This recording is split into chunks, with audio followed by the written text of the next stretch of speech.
folks, in today's short video blog, I'm going to share 3 most important things that you need to know about making more money in your life. I don't know if any of you watching this right now would like to make more money. Money is often a source of such charge and arguments and bliss and fantasy, and many of us, we have a contracted relationship with money. We want more money. We never have enough money. We've been told so many stories around money, and so what stories are you carrying around this thing called money?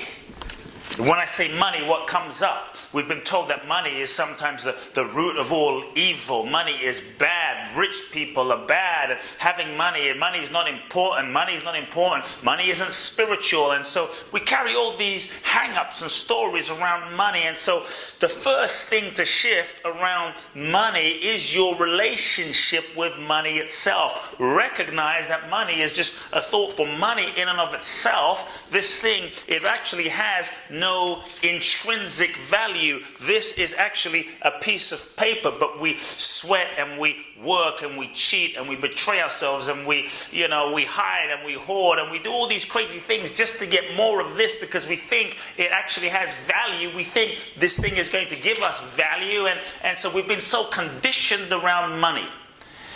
To be truly abundant, you must question and shift your relationship with money itself. Money inherently has no meaning and no value. Money by itself is meaningless and is really neutral. We as a collective have an agreement that this piece of paper means 100. It means something. It has tangible value, but in reality it's just a piece of paper. And so we've come up with an idea and a whole series of stories that we attach to that make money mean something, and many of those stories actually cause you suffering. So you have to start questioning, what stories am I holding around money? What stories have I been programmed and have been passed down to me about money?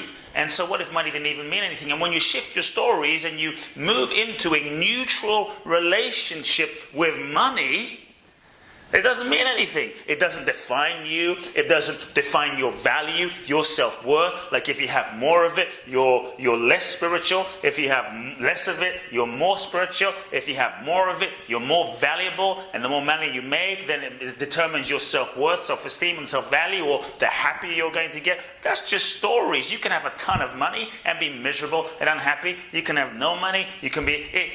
It's meaningless. And so when you shift your relationship to money, you actually stand outside of the concept itself and you actually free yourself. In that space of neutrality and freedom, you find a whole new space to relate to money in a totally different way. You stand in a new space of freedom. Your relationship with money becomes one of freedom. And then it actually frees you up to start choosing how you are going to interact with money itself. I believe that to be truly abundant is not a function of how much money you have. To be truly rich is not a function of how much money you have or don't have or that's in your bank account. It's really about how you feel based on your stories and programming and conditioning, how you feel about the money that you have. Because you can have $1 zillion in the bank and still feel poor. You can have a few $1,000s in the bank, a few $100s in the bank, and still feel rich. So how you feel about what you have determines how rich you are. How you feel about yourself also determines your own state of abundance. Abundance, true abundance, is not a function of things out here, because things in the world are transitory. They come and they go, and you take none of it with you. To be truly abundant is really a function of your focus. To be truly abundant is being in touch with that deeper dimension of your own essence, of your own spirit, which is infinite, which is the source of all abundance. When you're in touch with that, your true nature, then you're truly abundant. I believe that when you're also in touch with that, you're in touch with joy and gratitude, and you become more alive and vibrant and happy and productive. And perhaps when you're happier, productive, alive, joy-filled, you have more energy, there is a good chance that if you choose to focus that energy and channel it into a creation, you're likely to be more successful than being depressed and contracted anyway, right? So shift your relationship story around money. Question your relationship story around money. Come into neutrality. The second thing is, I'm actually going to encourage you, if you want to make more money, stop focusing. One of the mistakes I see people make is we so focus on trying to make money. Got to make more money. Got to make more money. What can I do to make more money? If I do this, if I do that. And we focus simply on the strategy. So I'm actually saying, don't simply focus on the strategic level of trying to make more money as a plan. Stop focusing on making more money and shift your question. Stop trying to make money and ask yourself how you can truly add value and be of service to people's life. The most important question I think you can ask to make more money is how can I be of service? How can I be of value? How can I add value to someone's life? Your community, your friends, your country, those around you, your network. Adding value is the key to making money. Money is a function. Money, this thing, is a function of adding value, and is a function by means where people exchange money for the value that you add. So money is a function of the value that you add. I believe the more value that you add, the more money you have the potential to make. And so when you shift your focus on chasing money to expanding your heart and consciousness and adding value, then you actually open yourself to the possibility of making more money without chasing more money. So how can I add value? How can I be of service? You add value. Now, what you might think is adding value to people's lives may not actually be adding value to people's lives. How do you add value to people's lives? You add value to people's lives when you solve someone's pain, problem, or challenge. So ask yourself and look around at your community, look around at those in your community, your state, your town, your city, your block, your neighborhood, your family, your structure, your peers. Look around and say, what problems are people dealing with? What are people constantly complaining about, wishing was different? Because in every problem is possibility. In every problem that you hear someone complain about is actually possibility. If you hear yourself constantly complaining about customer service or a certain situation or a certain product or the way something is, know that your complaint is simply keeping you stuck in poverty. But use that pain, use that problem as a possibility, because there is an opportunity there of a problem that you now have the potential to solve. Solving someone's pain, problem, or challenge is value, and money is the exchange for the value that you bring.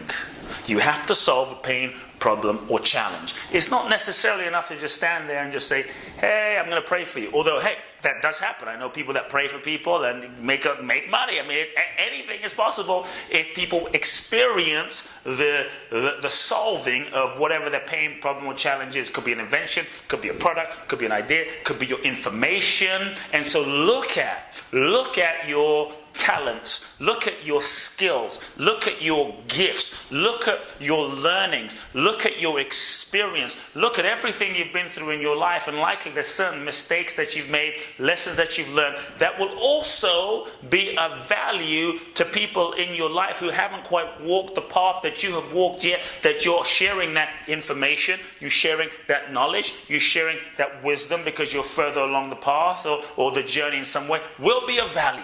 Right? So that's something to look at. You likely are sitting on a gold mine of experience that you now have to simply package in a certain way to deliver the value, the knowledge, the information, the wisdom you're learning in a way that people can digest. The third key is, leading into the third key, is you have to create a package or a vehicle. It's not enough just to have an idea or just to spray value everywhere, although that can help. That's a start. It's better than nothing.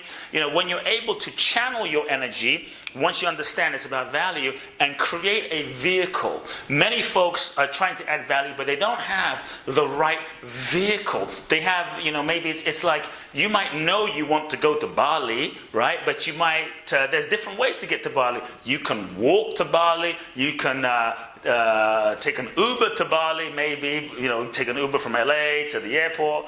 I don't even think you could catch an Uber. At some point, I guess you could catch a boat, right? You could catch a boat. You're gonna have to get over to Asia, to probably Hong Kong, and Hong Kong. It's going to take you weeks, if not months, to get to Bali. It's an ineffective strategy. The vehicles that you're using might get you there, but it might take you 3 months.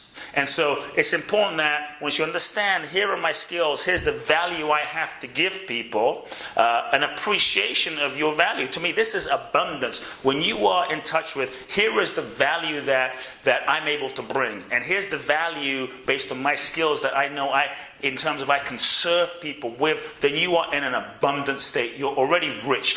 As you share that, you look at the specific structure, best delivery structure with which you can share your value, share your gifts, share your talent in a way that people want, need, and can digest. That's the key. Many times we have the great value, but we have the wrong vehicle. We have too small a vehicle. You know, we're adding so much value, but the vehicle that we have is way too small for the value that we're bringing. And sometimes you need to restructure the vehicle so that the vehicle, the container, the package with which you're delivering your value can be digested, can be appreciated, and can really contain all of your gifts and talents, and can be understood by those that you're serving. Does that make sense? You might create some crazy, you know, creation that no one understands, even though you know it's valuable. And so you also have to look at, is the vehicle I am creating able to not only deliver, but be digested by those I'm serving. Most important thing, I believe, folks, in making money is how you feel about yourself. And how you feel about yourself is going to determine how you show up. And how you show up is going to create an energy. And how you show up and the action that you take is going to determine your future experience. Money is not a function of chasing money, but a function of adding value. Focus on adding value. Focus on being service, and money will flow to you as a blessing and as a transmission and as a result of the value that you add. You look at people like Mother Teresa. You might think, well, she wasn't wealthy. Yes, but she added so much value to people that money came to her that she didn't claim for herself.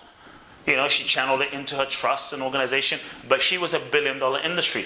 Gandhi didn't take money personally, but he added so much value that money flowed to him. Money is a function of value. Are you truly adding value in a way that people need? Folks, hopefully this short video helped you think about things in a certain way. Make sure you implement it. I would love to hear from you. Send me an email, kuteblackson@kuteblackson.com. Please do share this video with your friends, with your family, with your communities. Post on your Facebook, Instagram. Tag me. I look forward to connecting with you in another video. Love now.